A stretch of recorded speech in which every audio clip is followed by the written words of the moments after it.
Welcome to Fan Flak. We're back. Yes, indeedy. This is my lovely and talented co-host, Mark Tanner, my brother. And our guest today is going to be Dr. Jeff Thompson, who is well known in fandom. He is a writer and an author of 3 books on the works of Dan Curtis, and lots of articles and things on various media um, influences. But So, don't text him about your aches and pains because he's not that kind of yes, doctor. he's not that kind of doctor. And as a friend of mine who's an archaeologist likes to say to the people when she gets on board a plane, don't come to me about a patient unless he's 50,000 years old. So, anyway, um, I wanted to cover a couple of things. We got a number of questions over the last 2 weeks. Um, First of all, I got the weirdest email. I wrote 2 Blake 7 fan novels many years ago, 35 years ago, that are well regarded in the fandom and are still around and are still read. And I had someone, a fellow from the UK, write me and take me apart for writing a Blake 7 Matrix crossover without getting anything right. And I had to reply to him and said, I had the Matrix as a concept in the novels, but I did it before they did. The Matrix in my novels existed before the Matrix, the movie. So, you know, don't take me apart because it has nothing to do with the film. Now, I like the film. It's fine, but you know. Anyway, The first film was yes, fine. the first film. Yeah. The second, they've gone a little crazy since then. The one with the Japanese guy where they were trying to hide him in the building, that was the second one, I think. That Yeah, I was. believe so. Yeah. Well, Keanu, he's a good guy, so we give him a break. Anyway, the other thing I was going, it kind of reminds me of the time I wrote this um, Sherlock Holmes story that was reviewed by a young writer, and she got into me for using a bunch of weird words. And I suddenly realized she was writing in the TV universe. And I said, well, you do know that this story I wrote is based in the literary universe and it's in the first person Watson. And she says, what does that mean, first person Watson? All the novels were written. In the first person by Watson. Yeah, yeah. And she apparently did not know that. So She's never read any Arthur Conan Doyle stuff, she'd never apparently. read any of his stories. So anyway, but I also go ahead. I'm sorry, Mark.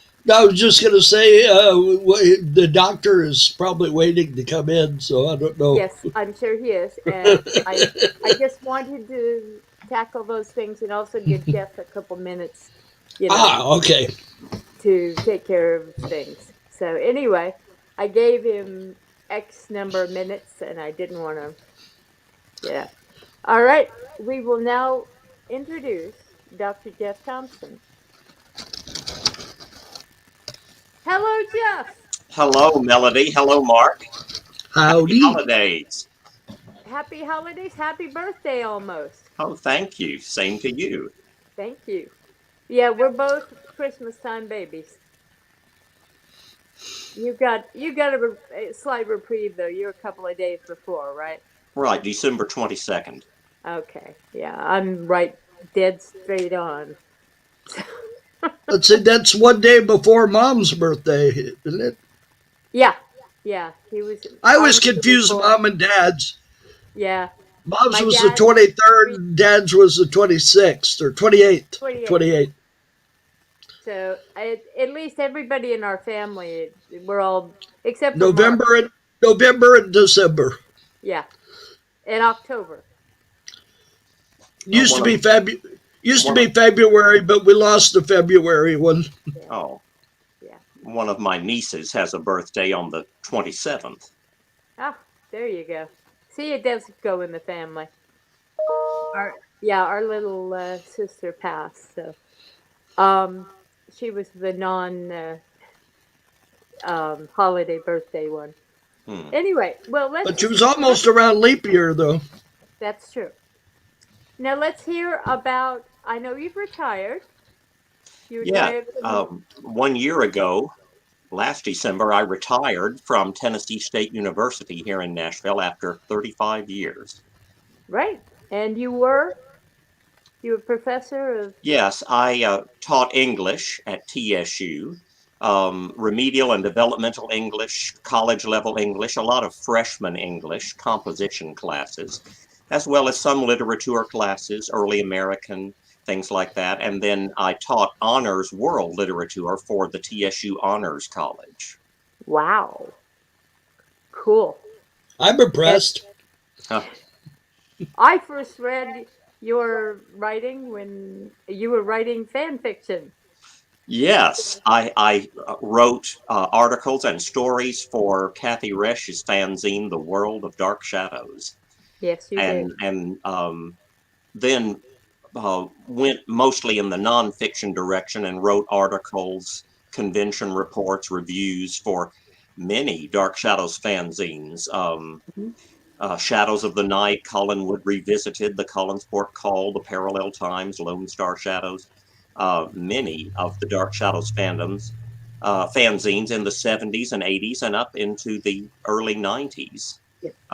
At the same time that I started writing for the World of Dark Shadows, I was writing for some comic book fanzines as well. Hmm. Yeah, I remember that. And you had, didn't you have your own fanzine at one time? No, no, I just wrote for others. And Okay. I had thought you had a comic book thing. Oh well. Like I said, old age, it gets to all of us. No. And now, your last book on your last published book was the book on the television Dan Curtis. Is that correct? well, that actually is the first of three books that I Oh, wrote about producer director Dan Curtis, who created Dark Shadows, produced The Night Stalker, directed Burnt Offerings and The Winds of War. And I thank you for putting a picture of it up in yep, the corner of the screen. This yep. is the revised second edition of the book that originated as a book that looked like this, published by McFarland. Yeah. And I started writing the book. The book came out of my work for my doctoral dissertation. Right. While I was teaching at TSU, I was working on my doctor's degree in English at MTSU, Middle Tennessee State University. And the time had come for me to decide what I should write my dissertation about. And I wanted it, of course, to be about popular culture because that is my specialty: Right. movies, TV, comic books, music. And so I was thinking of writing about film noir, which is a great topic, but many other dissertations and books have been written. And about that time, early 2006, Dan Curtis died. And a weekly e-newsletter, a website called Scoop, wrote to me and asked me to write an obituary for Dan Curtis. And so I was thrilled to do that and essentially wrote it off the top of my head because I had studied and read about Dan Curtis and seen his productions over the years. And so I got to thinking, well, I should write my dissertation about Dan Curtis and his horror films, especially now that he has died. I think he should be recognized and documented even further. So that's what gave me the idea to write my dissertation about Dan Curtis. And then I got the PhD doctor's degree in 2007, and then sent off my dissertation with some revisions and modifications, reshaping, to McFarland, a publisher of books about popular culture, located in North Carolina. And so that's how I came to publish my original work about Dan Curtis, which started out as the doctoral dissertation. Um, but then after I wrote the book, I still had a lot of pictures left over. I had gotten the use of pictures from Dan Curtis Productions, or as it is called now, Curtis Holdings, now that Dan Curtis is dead. And I still had many pictures left over. And I thought, well, a lot of these pictures have never been seen before, and I would love for the fans to see the pictures. So that gave me the idea to write another book, which was House of Dan Curtis. And in that one, I focused on Curtis's mysteries and crime dramas. In all three of my books have a long chapter that covers every single one of Dan Curtis's 44 dozen productions. But the three books then focus on some aspect more in depth, such as the horror productions in the first one, or the mysteries and crime dramas in the second, or I went ahead and wrote Nights of Dan Curtis because a I fan love said, the titles. yeah, a fan friend, Jeffrey Arsenault, who did have his own Dark Shadows fanzine, the Collinsport Call, wrote to me and said, well, now that you've written House of Dan Curtis, you have to write Nights of Dan Curtis, or he said Night of. But I decided, well, I'll write one called Nights of Dan Curtis, and explore Curtis's epic miniseries and his more large scale works, such as his great adaptation of Dracula with Richard Matheson, and his one and only Western, one of Curtis's personal favorites of his movies, The Last Ride of the Dalton Gang, Right. his UFO miniseries Intruders, and of course his two epic award-winning World War II miniseries, The Winds of War and War and Remembrance, based on the novels by Herman Wouk, who became good friends with Dan Curtis and worked very closely with him on the script and helping to create both of those terrific TV miniseries. Yeah, I have read all three of your books, by the way, Oh, great. um, over the last 2 weeks. Wow. I had read one of them, right when it came out, but I wanted to be well read for this interview. Um, I noticed that you seem to have, uh, aside from your encyclopedic knowledge of um, his work, his dramatized work, you seem to have an insight into his creative processes and his sort of novel invention of reinventing of themes. And I was wondering, have you ever met Dan? No, I'm sorry to say I never got to meet Dan Curtis or talk to him on the phone or write to him.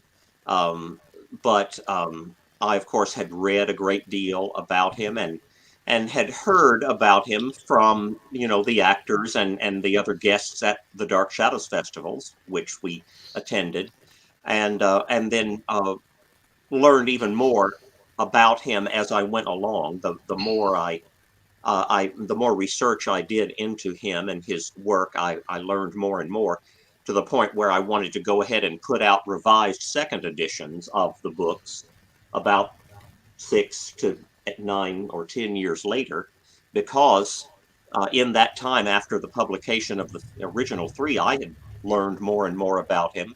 And new things had happened in the world of Dark Shadows, such as the 2012 movie and the 2019 documentary Master of Dark Shadows, and Right. now that wonderful new documentary about Jonathan Frid. Oh, that's spectacular. It Yes. really is fun.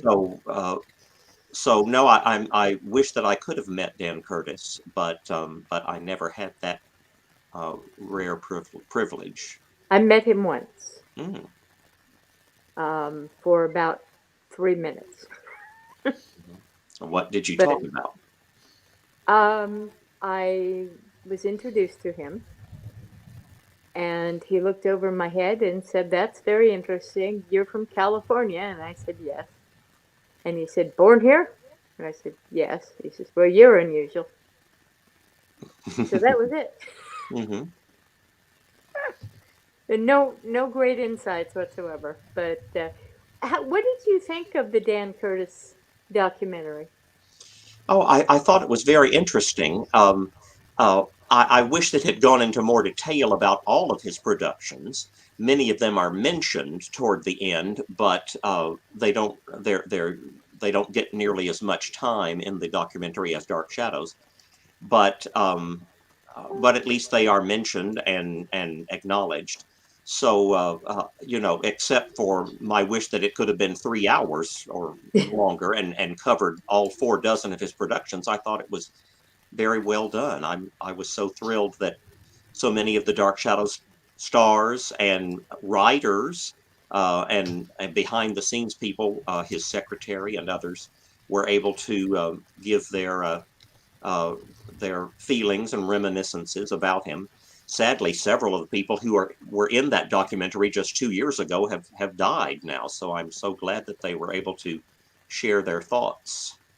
Well, that's the problem with uh, getting older. The you know, but I admire the work of the documentary, and I certainly appreciate the efforts of everybody involved. My only concern was that Grayson was not mentioned and by name, and if anybody was seminal in the success of Dark Shadows beyond Jonathan Frid, it's Oh, yes. Grayson. But Yeah, I that, remember that now. I remember noticing that, but she was seen in some pictures, wasn't yeah, she? Yeah, but no one really called her name. Same with Thayer David, yes, yes, perhaps. Yeah. Well, like I say, they couldn't do everything in just an hour and a half or however long it was. I wish it could, the DVD had extras of everyone's complete interview or something like that. But yes, I wish that Grayson Hall could have been acknowledged because Julia was always one of my favorite characters, and I yes, I definitely wanted to put her on the cover of the first edition of my yes. first book. Um, and I am, of course, one of the fans who always wished that Barnabas and Julia could be together, that he could love her. You know, George, it always upset me that the fickle Barnabas pursued Maggie, Vicky, Rachel, Kitty, Roxanne, everybody else when Julia was right there and so dedicated to him. well, as my friend Debbie Smith likes to say, the series is over as soon as the hero kisses the heroine. So, Yes, I, sometimes that is true. But I don't think it would have with Dark Shadows because it was a soap opera, and the whole nature of soap operas is couples meeting and coming together and sometimes breaking up and getting back together. So I think Barnabas and Julia could have become, as in the soap opera lingo, the tentpole couple of the show, which well, I think essentially they they were. were. Yes. Yeah. Yeah, I loved those 10 episodes set in 1995 because Oh, they were all Barnabas and Julia. And I was shocked and stunned to see Collinwood in ruins. That made a huge impression on me in 1970 when I guess I was about 10. And that began my lifelong fascination with ruins. I've looked on many of those Facebook and internet websites that show ruined movie theaters and castles and things and my interest in that goes right back to those 1995 episodes. yeah. I remember that. It's probably the most memorable series of episodes from my time watching the show, and I think primarily because it was so different, and it was in 1995. which is, Right, about 26 years ago. yes, that, you know, frightening to think, but that was a very strong series of episodes, and it doesn't get the notice it should. But then so much doesn't in Hmm. popular culture. Yes, Mark. The one thing I would like to mention is that Dan Curtis did one of my favorite all-time TV shows, which is Trilogy of Terror. Oh, yes. Oh, yes. Yeah, that's a great TV movie written by Richard Matheson, who collaborated with him on about half a dozen works, including Dracula. Um, yeah, that's a great ABC movie of the week. All three stories are terrific, and Karen Black should have won an Emmy for portraying four different characters in the trilogy. And Definitely. Robert Cobert's music is great, and John Carlin appears, and then that last segment, of course, with the Zuni doll pursuing Karen Black in her apartment is something that everyone our age and older uh, will never forget. Yeah. Yeah, It, they still remake that doll. There's a company in China making those dolls. You could buy them. Yes. I don't think I'd want one in my house though. well, Dan Curtis had one in his bathroom at his office, and it was a constant thing with new hires to sort of put the doll in a certain position, and they'd come out screaming. Mm. Mhm. At least if they were of a certain age, you know. Right. Now I also like Night Stalker. That was one that they've tried to bring back a couple of times, I think, but never successfully. Because Darren McGavin's gone. Without him. It's like trying to do Twilight Zone without Rod But Serling, which they've tried to do too. So Right. Yes. There again, Richard Matheson wrote The Night Stalker and The Night Strangler, based on the writings of Jeff Rice, who was a newspaperman in Las Vegas and had a loud, obstinate boss that he worked for. Um, yeah, the Night Stalker was terrific. Yet another one of those unforgettable ABC movies of the week in the 70s. And Dan Curtis, and neither Curtis nor Matheson was involved in the 20-episode TV series Kolchak the Night Stalker. Dan Curtis didn't want to be because he said he didn't see how it could be done. Of course, shows now like Supernatural and The X-Files, I guess, have debunked that idea of you can't do a different monster or supernatural story every week indefinitely. But Dan Curtis, for some reason, felt at the time that he just didn't see how it could be done. And those 20 episodes vary in quality. Some are great, some are not as strong. But Curtis was a consultant for the Night Stalker remake revival series in 2005. That's one of the last things he did. He wasn't very active. He didn't play very active a role in it other than just suggesting story ideas. And you're right, that series, even though 2 episodes were based heavily on the Night Stalker and the Night Strangler, really could not get much traction or make much progress in replicating or certainly not equaling the original series with Darren McGavin. well, sometimes if you have an actor who just epitomizes the role, it would be like trying to bring back Columbo without Peter Falk. Yes, right. They're just they're that person.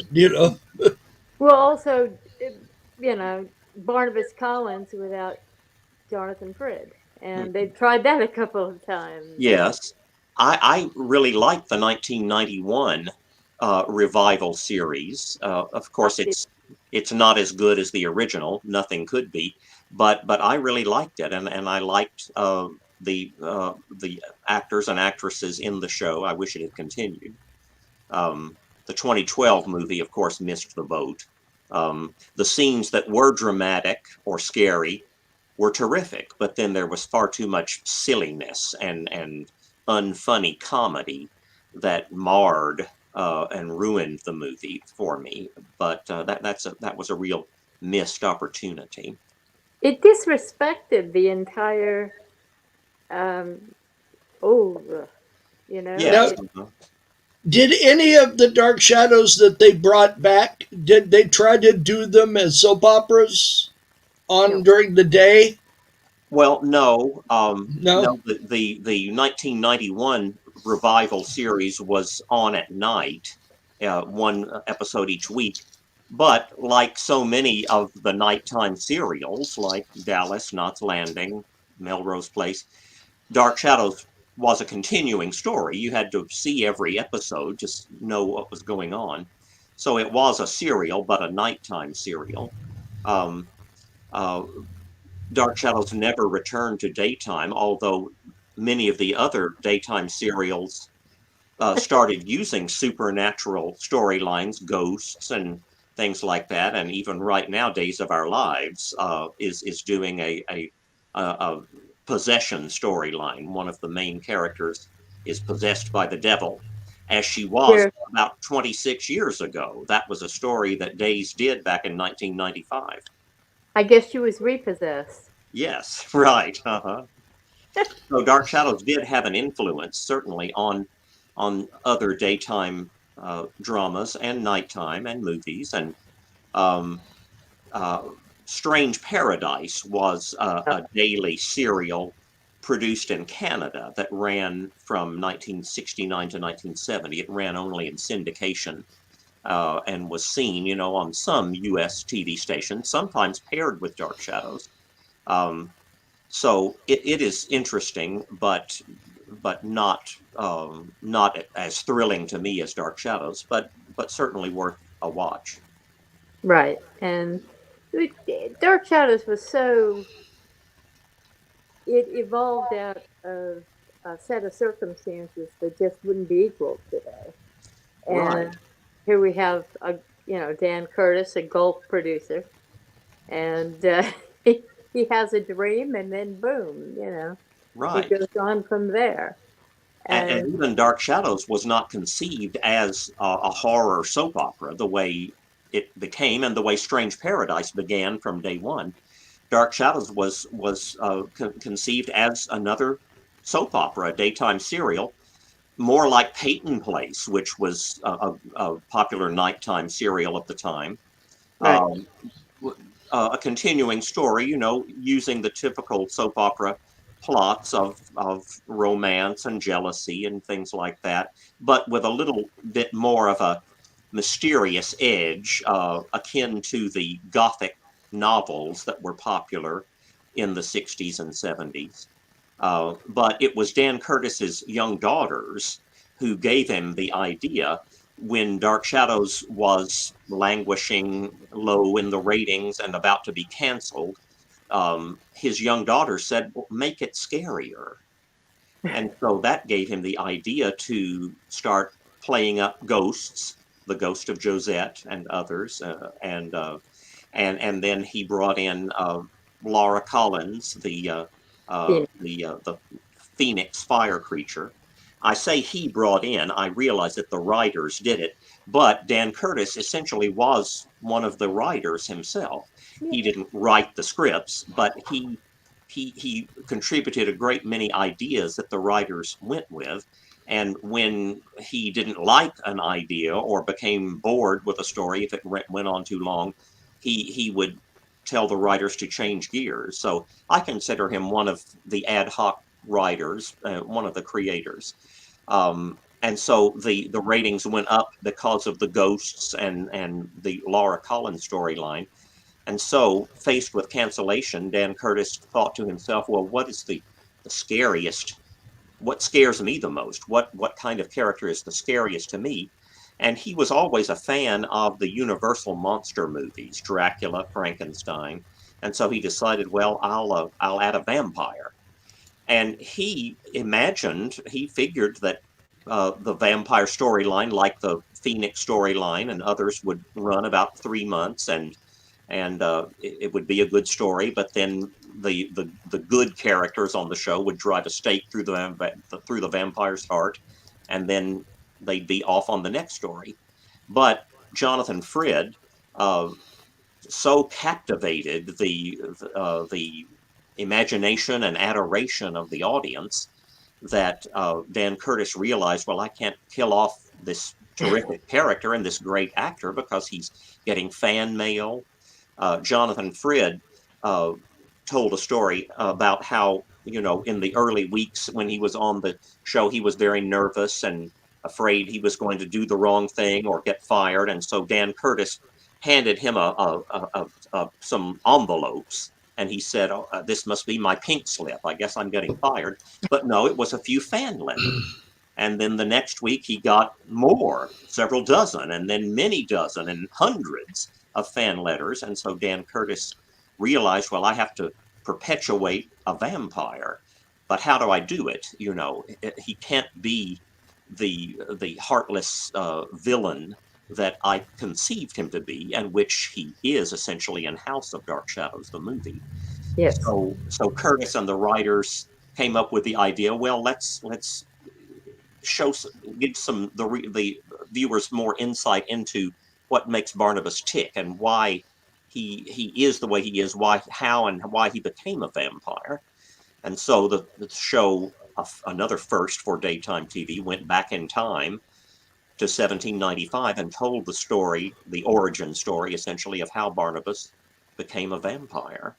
And by then, after that, Dark Shadows became Dark Shadows, the show we know and love, and millions of people of all ages were watching by that point. That's something I've noticed.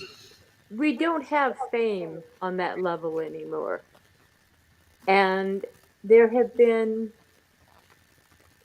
I don't think people can understand how important Dark Shadows was at that time. I mean, Jonathan was at the White House, and he was on the #1 nighttime TV show, and he, all of the actors from the show were very much in the forefront of the media at the time, and we just don't have that anymore, not on that level. And we all talked about Dark Shadows at school. We all did. And Mark didn't, but he was a little older. Melody. Yes. One thing that was also different back then is the producers. People followed producers. With Dan Curtis, they publicized his name. They would say the show, and then they'd say a Dan Curtis production. Another, probably the most famous at the time, was Quinn Martin. Yeah. And Quinn Martin had the Invaders and the FBI, and there were a bunch of shows, and they would always say a Quinn Martin production. And nowadays, nobody knows who produces the stuff that's out now. Nobody cares. Yeah, it's true. It's different. It is. It's different. It's a different type of also variety. I had a flashback when you were talking about Josette. I remember you having something called Josette's Music Box. I wanted one. You had one, but it got broke. Did it? Oh, okay. Yeah. Because you were mad because somebody stepped on it and the lid fell off. Oh, yeah. Well, there you go. Yep. Yeah, Dark Shadows was unusual for daytime TV, even nighttime in a way, but for all of the merchandise that it spawned. The replica of the music box, the puzzles, the games, the model kits, the trading cards, the comic books, the paperback novels written by Dan Ross, the record albums. So that was a whole cottage industry right there that kept Dark Shadows in the zeitgeist of the nation and on people's minds. Yeah, that's so true. And right now, I don't know if you've noticed this or not. There's been a kind of resurgence in various media um, spotlights about dark shadows. The I was on a site the other day that has added it as a category on one of the auction sites, Oh, great. and all of a sudden that these younger people are finding it. So I guess the pandemic possibly drove people to Tubi, and Right. Yes. Well, Dark Shadows has its own channel on Tubi or Pluto, I yeah, believe, and then two episodes run every Tuesday through Saturday morning on the Decades channel. right, I'm glad to see all of these nostalgia TV channels like MeTV, Get, Antenna, Retro, Decades, because so many great shows are having a resurgence, and you can turn on your TV and see them. I, of course, have videotapes, DVDs, and Blu-rays of countless TV shows, but I always like to see one of my favorite TV shows when it is on television, like right. Twilight Zone or Dark Shadows or Mission Impossible or whatever it is, Batman. Now, how much do they cut up Dark Shadows on the play where they replay them? Well, They, luckily, the episodes were short to begin with. Back then, a nighttime TV, a half-hour nighttime TV show would have been anywhere between 25 and 27 minutes. But daytime soap operas back then were only about 22 minutes. And some of those early episodes are like 21 and a half minutes. So I don't think much, if anything, has to be taken out when Decades and the Sci-Fi Channel and other TV channels show Dark Shadows the way, sadly, hour-long TV shows do have to be cut. yeah, Right. Um, I've noticed with Star Trek, it gets butchered because there were only 12 minutes of commercials in a 1 hour show. Well, now there's much more than that. oh yeah. So they have to edit out things on the episode or they can't fit enough commercials in. Hmm. Yes.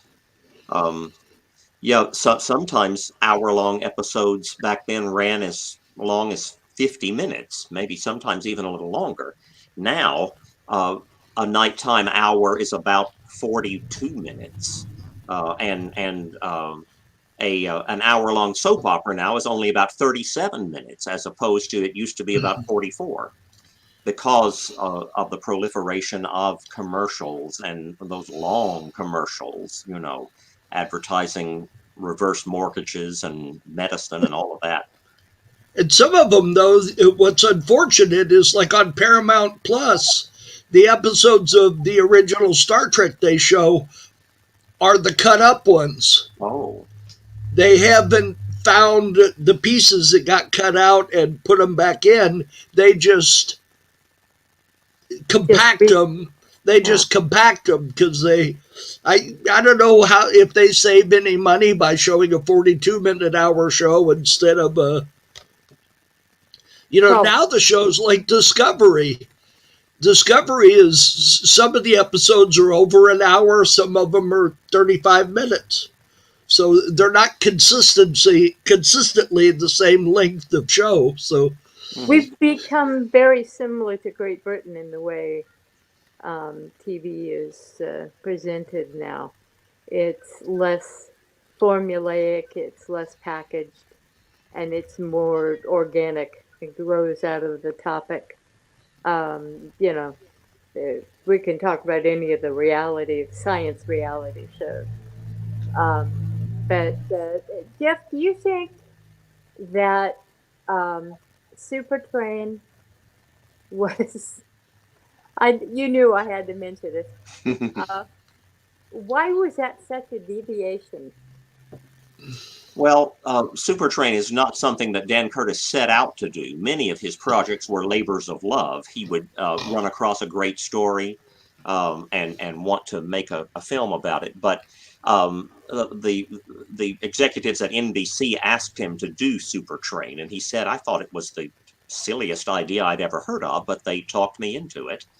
And so he did direct the 2-hour pilot movie Express to Terror, which is on VHS, and a few of the early episodes. But I think he left after the 9th episode because he did not enjoy it, and by then already the show was failing. And I think it came back for only about 7 or 8 or 9 more after that. So I don't know. As I wrote in the books, I called it one of his rare flops. Most of his projects got very good ratings and were highly regarded, some more than others. But Super Train, was a failure for NBC and for him for as long as he worked on it. So I don't know how that came to be, but he jumped out of it, I guess, when he saw that it was going nowhere, and then went on to make Mrs. R's Daughter, a dramatic TV movie with Cloris Leachman and Susan Hubley, and then his Western, The Last Ride of the Dalton Gang, based on the real-life Dalton brothers who had the audacity to try to rob 2 banks at the same time, and of course with disastrous results. I And should, forgive me for interrupting, but I have to put in here that Mark and our great grandfather was a sheriff in Fort Smith, and he in fact arrested the Dalton gang. Wow. So anyway, It wasn't one of our relatives also a judge in that area?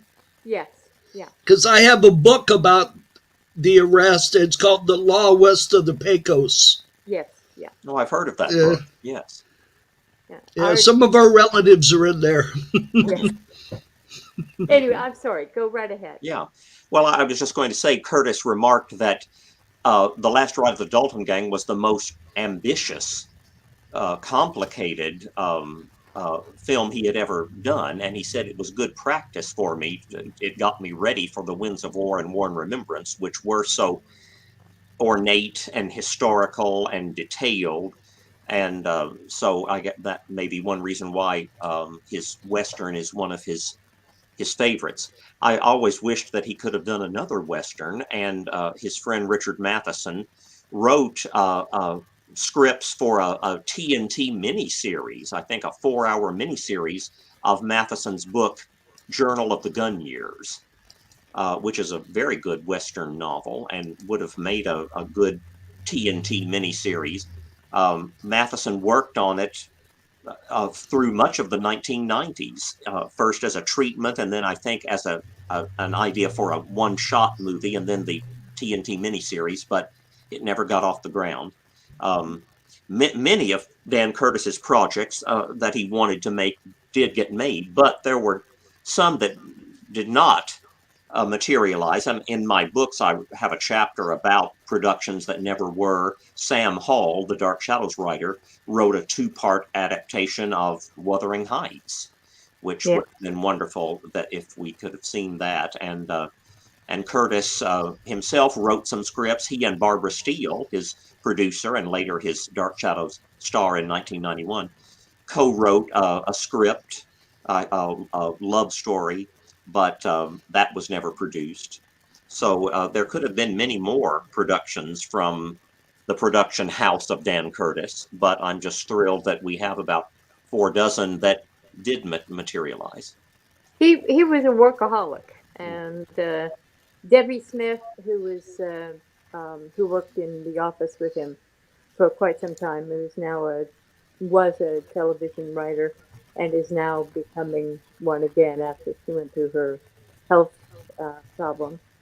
But she tells the story of when Dan had a heart attack and a stroke, and he had to have a bypass operation. And the same day, it was the day after his operation, he got up and walked into the office. And they're all looking at him like, "Are you a ghost? What are you doing here?" And he sat down. He says, "I'm sick of being sick. I want to work." He And was indefatigable.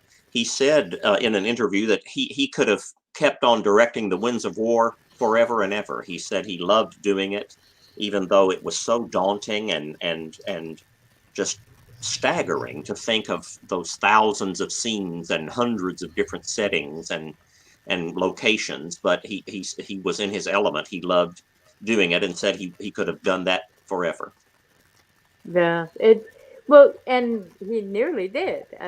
I know they approached him with several different ideas similar to that, but I gather he didn't want to reinvent the wheel, and that probably was wise. Although he did seem to want to reinvent Dark Shadows quite often. Would you've heard, I'm sure, of all the scripts bouncing around town to try to revive Dark Shadows. Yes, Dark Shadow's reincarnation or Dark Shadow's resurrection. Yes, uh-huh. And I would love to see a new version. I would also, I don't think it can be done. I again, I think because Dark Shadows was such an organic thing that occurred out of its circumstances. But I'd like to see them try, and I I know that. Have you seen any of the scripts for it? Have No, no, I haven't. the do you know of any of the production? Where I know there was something going on. Was it the WB? Yeah, the CW. Um, CW. are you talking about this new possibility? Yeah, Yes. yeah. I think it was pitched to the CW and several different networks or streaming platforms. But back in 2004, Dan Curtis did make a Dark Shadows pilot film for then WB. It later became CW, Right. and it never aired. Um, I saw it at the Dark Shadows Festival, but it never aired. I love how in the past, in the summertime especially, we got to see all of the failed pilots. Yeah. Now it's very rare that a pilot film that doesn't make it to a series gets shown. But I liked seeing all of those productions, some of which were very good, and I wish could have become TV shows. But this 2004 WB pilot of Dark Shadows never aired and really was never completed in terms of music and editing and color correction and things like that. But what is there is intriguing and would have been interesting to see where it could have gone. Right. But I wish that something could come of this new idea, especially because Dan Curtis's two daughters are involved in Right. the production. Um, and from what I understand, it would be sort of a continuation like Star Trek: The Next Generation.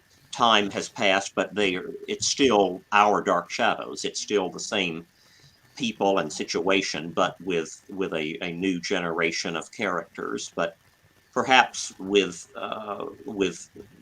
opportunities for some of the original stars to participate. Well, I think I wonder if the characters themselves are not as well known as the Star Trek characters, and that may be why it hasn't evolved into a new generation. Certainly, Barnabas was, Julia, Quentin, Angelique. Angelique, and those characters were. But the rest of of yes, Mark. No, everything was frozen. I was trying to see. Oh, Hey, I have a question. If they were to redo Dark Shadows, who would you cast as Barnabas? Hmm. Um, I actually I read a thing on Facebook. Somebody was talking about that, and they were suggesting Zachary Quinto. But Yes, I think I read that. Um, Oh, I know who he is. I also saw somebody suggesting Benedict Cumberbatch, but I don't think so. He's too laid back. I don't know if he could do that. Yeah, he doesn't have Barnabas energy to me, at least. I, The I I don't know. I would have to think long and hard about that. I just, Jonathan Frid was so distinctive and unique. No one really can or should mimic him. Ben Cross, to his credit, did take the Barnabas character in a slightly different direction and made it his own, and I liked him as Barnabas. But um, now someone much younger, I imagine, would be cast. Frid and Cross and even Johnny Depp, I think, were all in their 40s when they played the part. But Barnabas himself was supposed to be only about 25 years old in right. 1795 when he became a vampire, so he would have remained as a 25-year-old type. So, and especially today, if the CW or one of the other young skewing networks does do a Dark Shadows, I imagine we will have a much younger Barnabas. I even read somewhere someone suggested Timothy Chalamet of Dune uh, as Barnabas. He has the brooding type of vibe going, but I don't know how well he would play Barnabas. Well, he's a Well, good actor. they were suggesting Quinto because of his evil evilness that he put into the character in Heroes. Yes, Remember, he was the worst bad guy in Heroes. Yeah. Siler, yes. Yeah, That would be something if he ended up playing both Spock and Barnabas Collins. That would be a trick. Although Ben Cross played Sarek, Spock's Yeah. father, as well as Barnabas Collins. So there you hey, go. there's almost a tie-in. Hmm. Yeah. They've the recent castings of Barnabas have not been as successful as the first one or the second. I And like you would have thought Johnny Depp would have been good, but not so Well, much. from what I understand, the first draft of the script uh, was completely serious. It was a serious drama, dramatic, romantic, horrific, the way we would want to see it. But by then, uh, the Twilight movies had come out and the Vampire Diaries TV show had come out, and there was a saturation of vampire dramas.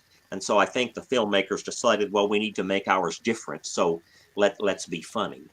A Yeah, tragic mistake. you can't never tell because once they get into the characters, sometimes somebody who you wouldn't think would be that, like Buffy the Vampire Slayer, the movie, Hmm. Paul Rubens played a vampire. He played like the main bad guy's sidekick, and he was great. Hmm. yeah. Well, And you know, he was the Penguin's father in Batman Returns. Yeah, yeah.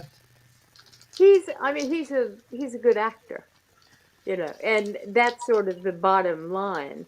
I'm afraid Johnny Depp, by the time, I hate to get into the real life issues, but he's had a well known drug problem. Oh, And I'm afraid that influenced somewhat his interpretation of the role. And we can't take Tim Burton out of the equation either. yeah. Um, For people who had never seen Dark Shadows, I think they love that Tim Burton movie because it is a Tim Burton movie. It's not a Dark Shadows movie, it's a Tim Burton movie. And I guess it succeeds on that level. And it even has Christopher Lee in it, and even four of our Dark Shadows stars. And that town set of Collins Port that they built, as well as the house itself, Collinwood, oh, was terrific. But yeah, so for people who are not diehard fans of Dark Shadows and just came to this as a serio comic vampire movie, I think they liked it, but we were expecting something different and better. we were expecting something. And what's so sad is that very beginning so inspired the viewer into thinking this is going to be something that is close to the original, and then it went off the Yes, rails. that first 7 or 8 minutes Yeah. of Barnabas's origin and Angelique and building Collinwood, that was terrific. But Oh then as yeah. soon as he came to the present time and saw the McDonald's arch, then it became too silly. But even throughout the movie, there were a few scenes that were dramatic or romantic or scary, and they were done well. But it just they were ruined by all of the silly business. Yeah, it's beyond me how the same fellow who did Abraham Lincoln Vampire Slayer or whatever it Yes. was, Hunter. Hmm. Vampire Hunter, which is I love that film. Yes. If only Dark Shadows could have been more like that movie, or been more like Tim Burton's Sleepy Hollow movie. Yes, yeah, and it just what it did to the Julia character, what it did to the Roger character, and what it did to Barnabas eventually. Uh, Hmm. I love the Eve Green. Is that her name? Eva Green, yes, Eva Green, Angelique. who played Angelique. She was terrific, Hmm. and there were elements that were wonderful, but then the crux of it was this absurd element that they brought to it, the absurdism, and it just didn't work. But I Oh, hear that they're going to do another one, so oh, really? yes, Wow. at least that's the word floating around. But you know how that goes. Johnny Depp wants to play Barnabas again? I guess so. Perhaps he thinks Wow. that will resurrect his career. Hmm. Let's hope. Anyway, Well, my friend, I'm sorry. the movie did fairly well, especially in overseas markets. You know, it was not a blockbuster hit, but it was not technically a failure. It just did so business. So it might, a second one might be made. Who knows? Who knows? Well, we are near the top of the hour, so it's that time. I want to thank you very much. You've been terrific, and I hope you can come back. Okay, We're, great. we're Well, pretty thank you nice so much folks. for inviting me, Melody and Mark. I enjoyed talking with you. I enjoyed talking to you. I'm sure Mark enjoyed it too, even though he doesn't do Dark Shadows. But the we have had a great deal of fun talking to you. See, before we did our first show about Dark Shadows, I sat and watched the first season. And that was the first time I'd ever watched it. So Oh, I have watched some of it. good. The the condition of the episodes that are available in the first season is not really very good. I wish somebody would. You would think, as popular as it is, you'd think somebody would digitally fix The them. material that's available is not any better than what has been seen. Yeah, unfortunately, you can't do much with videotape. You know, film can be transferred into high definition, but videotape is just flat recorded on the tape the way it is, and you can't really enhance it or bring out much that isn't there. Mm. I just, Exactly. I just hope they don't put it on CW. I'm not a big fan of the stuff they've done with the superheroes on CW, especially Supergirl. That's Hmm. Yeah. just, that's just Oh well. being a fan of Supergirl. I've hated to watch that thing. Yeah. Well, that's life. Yep. Okay, Thank I'm you. sorry. I didn't mean to use up the last of the show.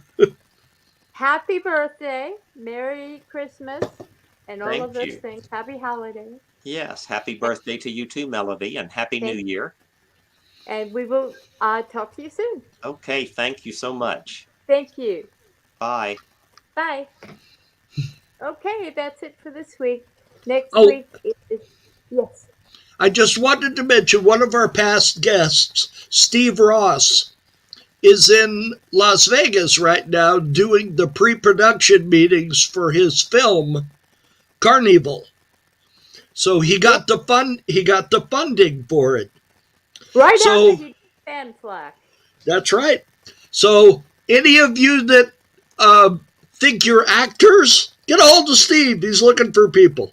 Yeah, there you go. You'll have to work cheap, Oh yeah. but he might buy you lunch. So, Yeah, there you go. There you go. All right. okay, it's And 1 o'clock. next week, I have a couple of possibilities. Um, the our Elena the from last week will be rescheduled for Christmas, and we will talk to you all next Sunday with a new guest, whomever that is. Have a good one. Bye.